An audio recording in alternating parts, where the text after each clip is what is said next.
बुलेटिनमध्ये स्वागत। थेट जाऊयात नाशिकमध्ये मुख्यमंत्री बोलतायत। प्रकार के उनके ट्रांजैक्शन से विशेष रूप से जो अलग अलग प्रकार के उनके ट्रांजैक्शन है उसको ढूंढकर हम लोग निकाल रहे हैं और मेरा अपना मानना है कि निश्चित रूप से उनकी सारी संपत्ति, उनके सारे गैर व्यवहार और उन्होंने जो एक प्रकार से महिलाओं के साथ बदसलूकी की है, अत्याचार किए, सबको खोदकर हम कड़ी से कड़ी सजा उनको देंगे।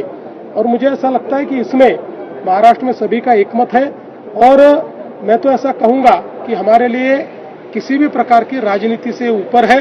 कुछ लोग इसमें भी राजनीति करने की कोशिश कर रहे हैं, लेकिन मैं स्पष्ट रूप से कहना चाहता हूं कि हम लोग इस प्रकार की राजनीति को तवज्जो नहीं देते।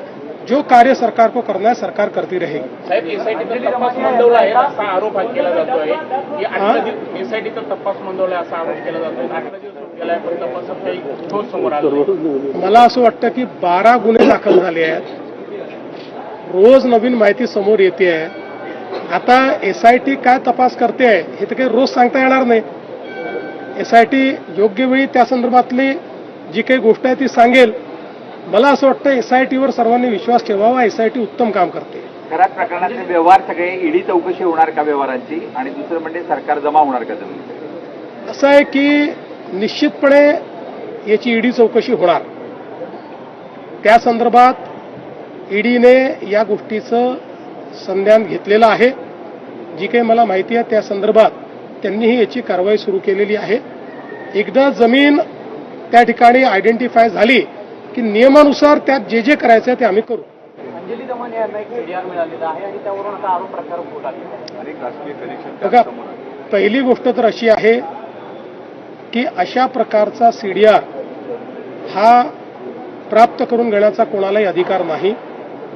तो फक्त या ठिकाणी जी काही जांच एजन्सी आहे, जे तपास करतायत त्यांनाच तो अधिकार आहे।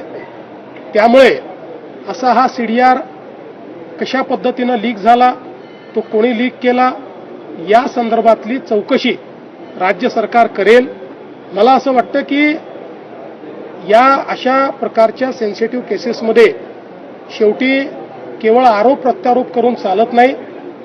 ज्यांच्या विरुद्ध सबळ पुरावा असेल त्यांच्या विरुद्ध या ठिकाणी काम होईल।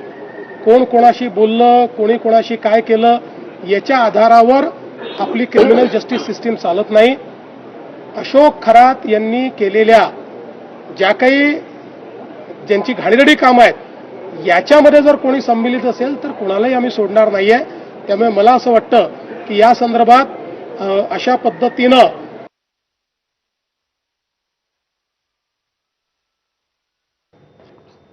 नाशिकमधल्या कार्यक्रमाच्या नंतर मुख्यमंत्री सध्या बोलतायत आणि एकूणच अशोक खरात, भोंदूबाबा अशोक खरातच्या प्रकरणावरती जी एसआयटी